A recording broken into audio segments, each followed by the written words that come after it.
আজ শ্রাবণ মাসের চতুর্থ সোমবার। শিব সদা সত্য, সুন্দর ও আনন্দময়। ভক্তির প্রতি চিরকালই শিবের দুর্বলতা রয়েছে। এজন্যই তো শিব বড় ভক্তবৎসল। শ্রী রামকৃষ্ণ ভক্ত চিনু শাঁখারির মন্দিরও আজ অবলুপ্ত, কিন্তু স্বমহিমায় বিরাজ করছে যোগীদের শিব মন্দির। রামানন্দ যোগী এই শিব মন্দির প্রতিষ্ঠা করেন, নাম শান্তিনাথ। এই শিব মন্দির থেকে জন্ম হয় শ্রী রামকৃষ্ণের।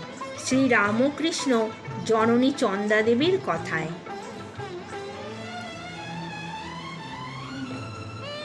একদিন যোগীদের শিব মন্দিরের সম্মুখে দাঁড়াইয়া ধনির সাথে কথা কহিতেছি, এমন সময় দেখিতে পাইলাম